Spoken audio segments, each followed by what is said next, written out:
Now, in this technique, we will be doing an end-to-side anastomosis. This type of anastomosis is very rarely done. It is specifically done for jejuncectomy or pancreatic or biliary surgery or in bariatric surgeries like Roux-en-Y gastric bypass.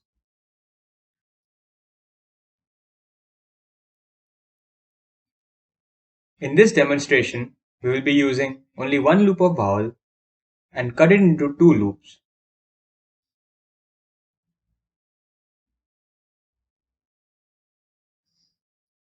One loop will be going proximal to distal, and this is the other loop which you will be joining.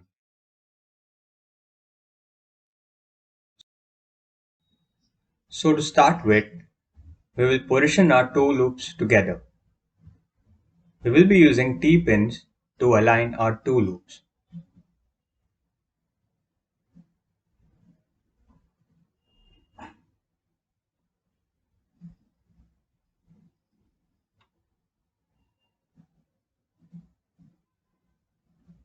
Make sure they are fixed properly. So after positioning, we will start working on the posterior layer by taking stay sutures or Lembert sutures to align our two bowel loops together.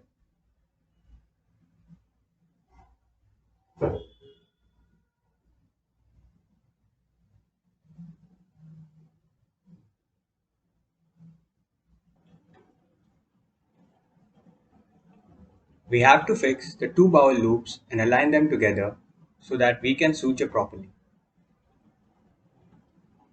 Without proper alignment, the two bowel loops will move and we won't be able to suture our posterior or anterior layers.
So once we have fixed the two bowel loops, we will make an incision on the associated bowel.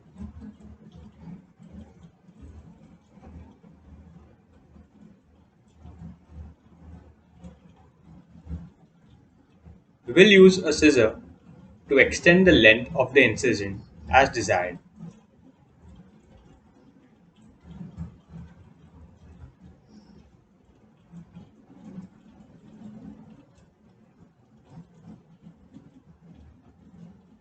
So these are the two loops of the bowel that we will be joining. Here we can see the two posterior edges aligned to each other. And now we will begin suturing. But before that, in this demonstration, we will be performing this technique without the help of an assistant.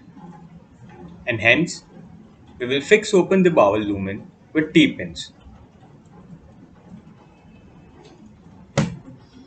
This will allow us to suture without any trouble.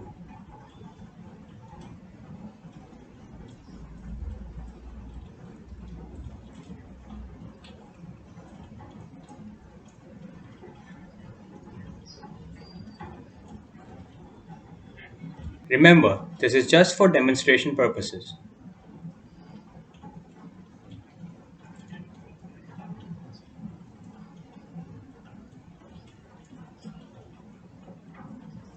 We can properly see the two edges that are approximated to each other. Now, we will begin suturing the posterior layer. Here we'll be taking continuous sutures, interlocking every third or fourth suture, and we will also take full thickness bites. The important thing is that the serosa should also come into the suture.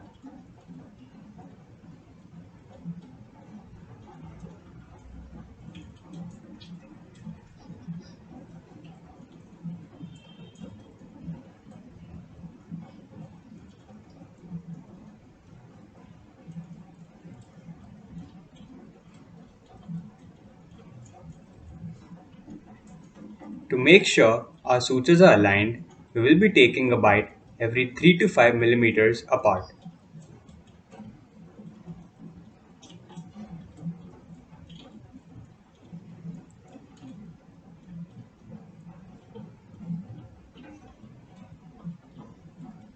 While suturing, make sure that you are taking all the walls or all the layers of the bowel.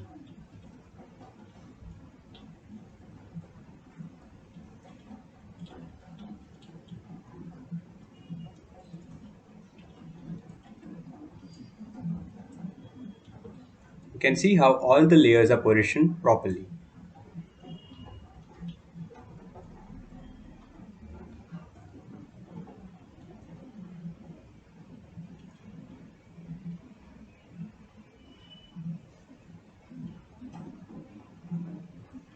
Now the problem with only taking continuous sutures without interlocking is that when you tighten it, the bowel lumen shrinks. So to prevent this from happening, we lock our continuous sutures every third or fourth suture. This prevents the transmission of pressure on the entire suture line.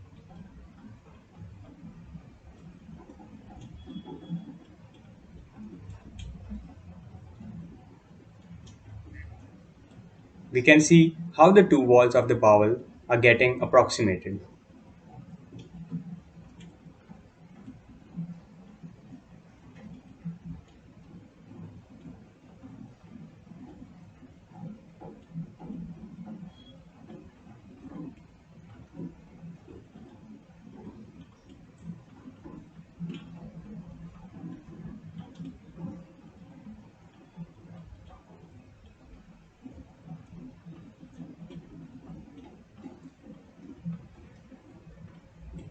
We will continue taking continuous sutures all the way on our posterior edges and locking every third or fourth suture.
Again, we need to make sure that we are taking a good bite of the bowel, especially the serosa and the submucosa.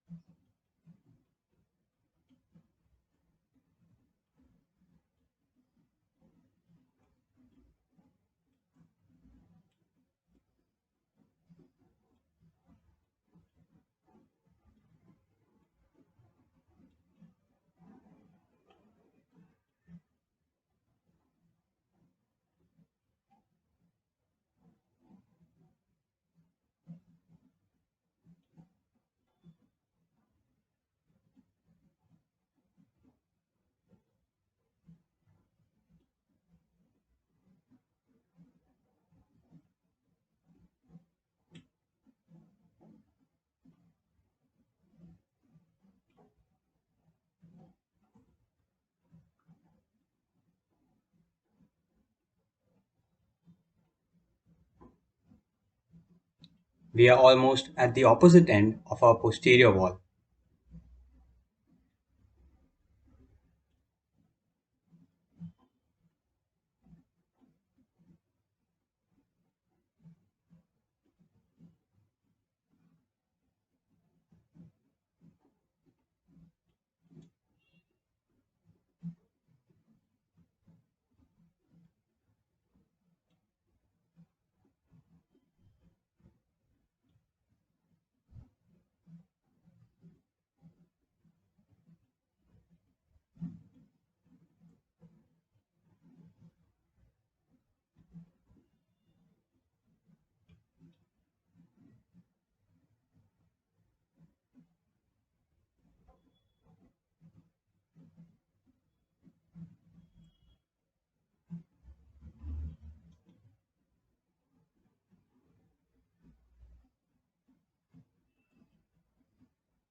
Again, the advantage of taking continuous sutures and interlocking every third or fourth suture is to prevent tension buildup on the suture line while tightening and prevent any strictures.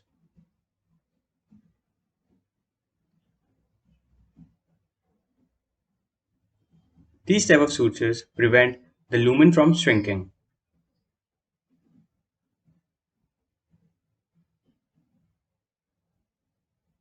Now we will come out of the bowel loop.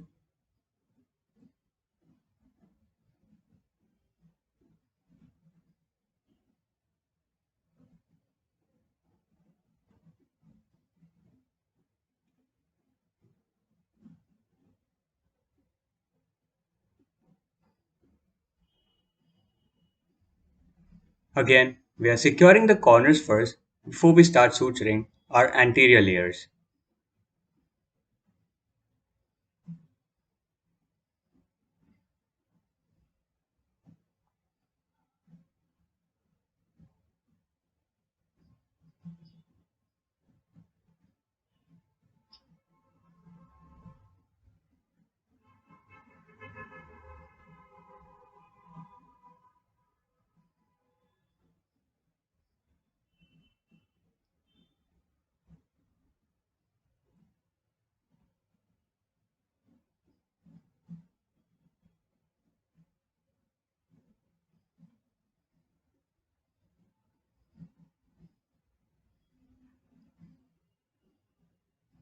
Securing the corners is important because we need to make sure that our anterior layers are properly aligned before we start suturing them. We need to be cautious while suturing the corners because 90% of the leaks happen here.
So now we will start suturing the anterior walls.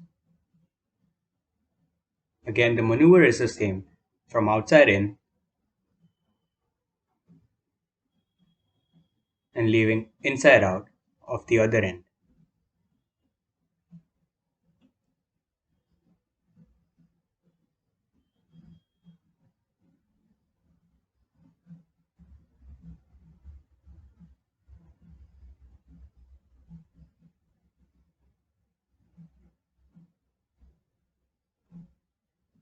Again, we will be taking continuous suture and interlocking every third or fourth suture.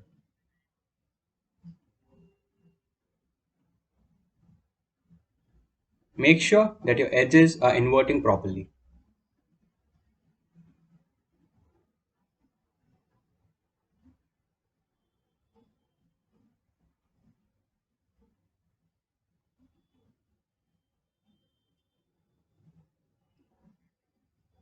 Here we are taking full thickness sutures, but you can also take seromuscular or submucosa serosal sutures and avoid taking the mucosa.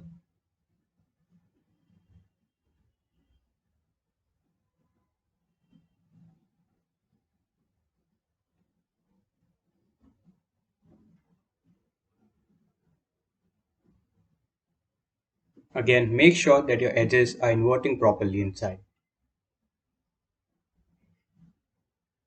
We also need to make sure that the mucosa is not popping out and also the edges are not everted.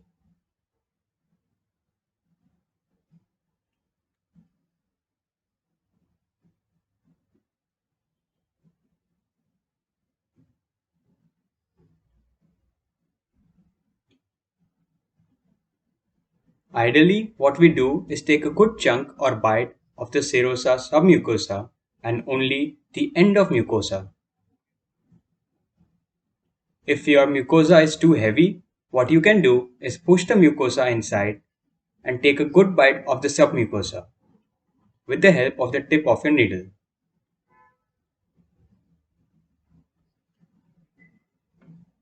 Now, here we will be locking our stitch.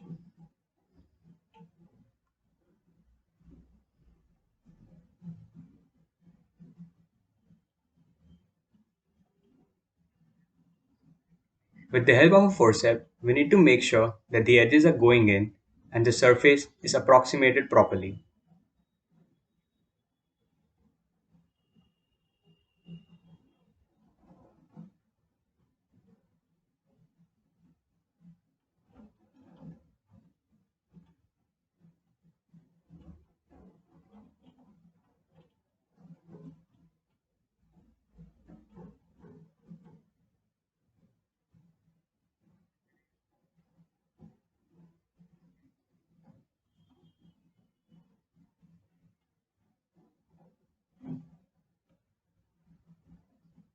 We will continue taking continuous sutures and interlocking every third or fourth suture.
So now here we can see mucosa popping out. So what we will do is loosen the stitch and again we can hold the bowel together to approximate.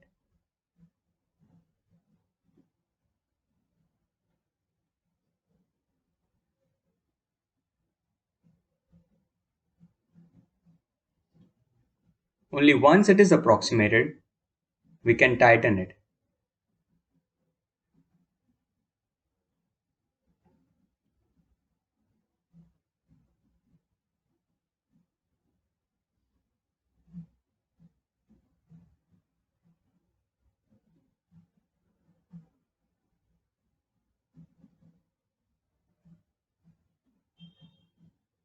Normally, when we take a big bite of the mucosa, we tend to have mucosa popping out.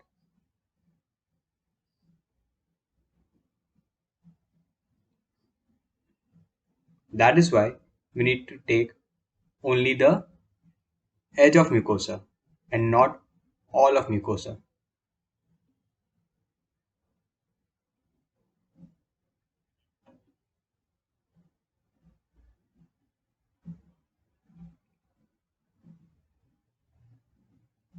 As you can see, we have almost reached the end of our suturing the anterior layers.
We have almost reached the end.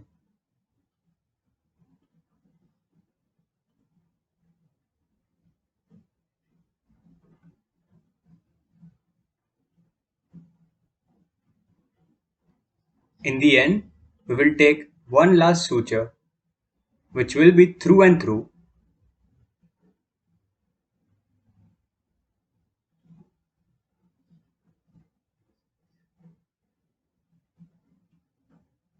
and we will finish by locking the stitch.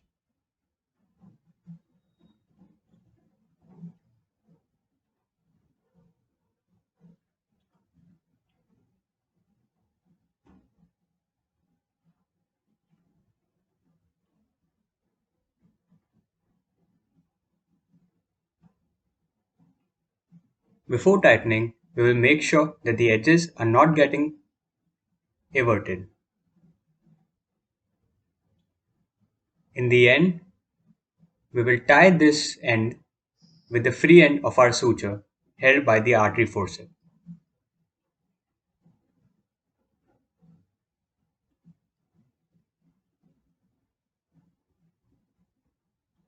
We will be taking a total of 5 knots to hold it.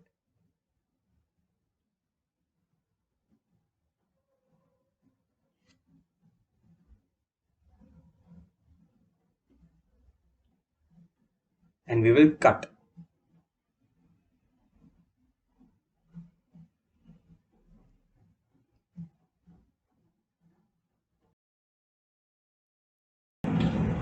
We can confirm the patency of the bowel loop by passing an elastic thread.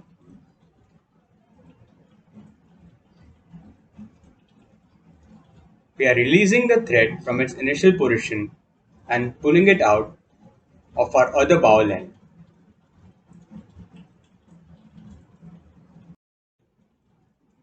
To again confirm the patency of the lumen, by admission 3 fingers inside to check the lumen. We can feel how big our lumen is. We can only palpate the 2 layers between the thumb and the index finger. This means our lumen is patent.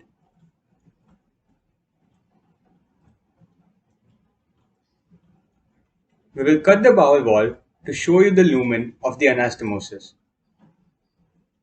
We can see it is very well anastomosed on all the walls of the bowel. We are everting it and we can see all the walls approximated properly.